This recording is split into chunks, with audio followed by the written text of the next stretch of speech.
hier, le Fonds monétaire international a relevé sa prévision de croissance du produit intérieur brut chinois pour 2024 à 5%, mettant en avant les données solides sur le PIB au premier trimestre et les mesures politiques récentes. Rappelons en effet que l'économie de l'Empire du Milieu a connu une croissance plus rapide qu'anticipée de 5,3% sur un an au T1, mais que les pressions déflationnistes continuent de peser et qu'une crise immobilière prolongée reste un frein majeur à la croissance. C'est pourquoi le FMI a tout de même averti le pays que de nombreux freins allaient peser sur la croissance au cours des prochains exercices. La croissance devrait en effet ralentir à 3,3% d'ici 2029 en raison du vieillissement de la population et d'une expansion plus lente de la productivité.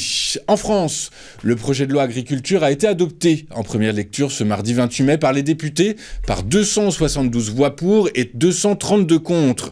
S'il est loin de faire l'unanimité, comme on le voit auprès notamment des organisations syndicales agricoles, il vise cependant à calmer la colère des producteurs en tenant d'assurer un avenir à cette filière française. Parmi les points clés de cette loi largement réécrite à la suite de la grogne des agriculteurs cet hiver, eh bien, aider au renouvellement des générations d'agriculteurs. Le gouvernement propose plusieurs mesures pour redonner de l'attractivité à ce secteur, parmi lesquelles former plus et mieux en faisant découvrir les métiers agricoles aux enfants dès le plus jeune âge, développer les offres de stage et instaurer un bachelor agro de niveau Bac+3.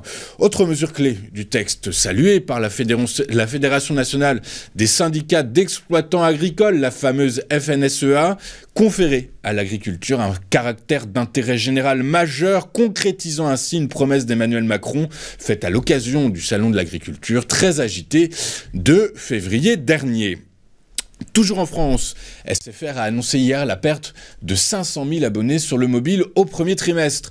Après avoir perdu 583 000 abonnés sur le mobile au cours de l'exercice 2023, l'opérateur n'arrive pas à stopper la fuite de ses clients.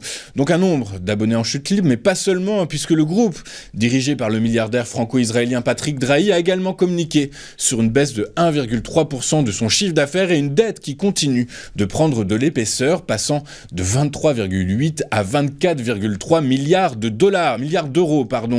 Pour les analystes financiers, cette publication n'a rien de surprenant puisque la stratégie de redressement ne passe pas par la conquête de nouveaux abonnés. Enfin, je vous rappelle que 150 prêteurs du groupe qui détiennent environ 80% des 20 milliards d'euros de dettes dites sécurisées d'Altis France se sont réunis dans un accord de coopération inédit, brandissant la menace d'une prise de contrôle s'ils ne sont pas remboursés comme prévu.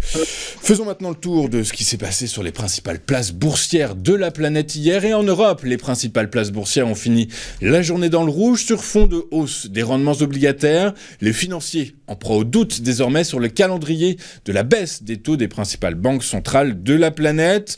En effet, ils anticipent désormais 2 baisses de taux de la Banque centrale européenne et une seule pour la Réserve fédérale américaine. Je vous rappelle d'ailleurs que la planète finance scrutera avec attention la publication de l'indice PCE pour le mois d'avril, publication qui sera faite vendredi en milieu d'après-midi, heure de Paris évidemment. À Paris, le CAC 40 pénalisé par les valeurs à forte intensité capitalistique a clôturé en baisse de 0,92% à 8057 points. À Londres, le FTSE a fini la journée dans le rouge, accusant un repli de 0,76% à 8254 points. Enfin, à Francfort, le DAX s'est délesté de 0,48% à 18 684 points.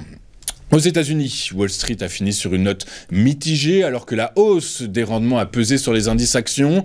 Notons tout de même que le Nasdaq a atteint un seuil record franchissant pour la première fois la barre des 17 000 points, bien aidé en cela par Nvidia, elle-même bien aidée par l'annonce selon laquelle XAI, start-up créée par Elon Musk, a bouclé une levée de fonds de 6 milliards de dollars. En outre, précisons que les investisseurs commencent également à digérer une saison de résultats trimestriels qualifiés de solides par les experts, puisque les prévisions de bénéfices sont supérieurs à l'année dernière de près de 6%. Le Dow Jones a symboliquement fini dans le vert grâce à un gain de 0,02% à 5306 points. Le S&P 500 a lui fini en baisse de 0,55% à 38 852 points. Quant au Nasdaq, il a donc clôturé à un niveau record au-dessus des 17 000 points, à 17 019 points exactement, à la faveur d'un gain de 0,59%. Sur le marché des rendements souverains en zone euro, le rendement du Bund à 10 ans a fini en hausse de plus de 4 points de base à 2,592%. À l'heure de la clôture en Europe,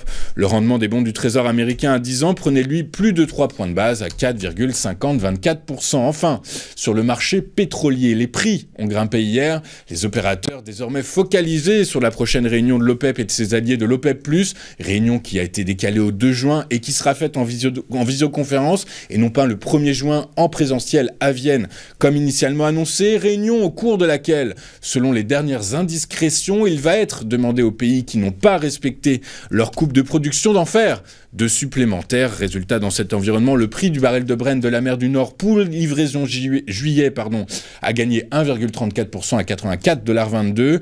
Quant à son équivalent américain, le baril de West Texas Intermediate pour livraison du même mois, il a grimpé lui de 2,71% à 79,83 $ l'unité. Nous allons marquer une toute première pause dans cette édition du 29 mai 2024 et juste après, comme convenu, comme promis, nous retrouverons le chronocac revisité à la sauce iWave de son président David Furcage. À tout de suite sur Téléfinance.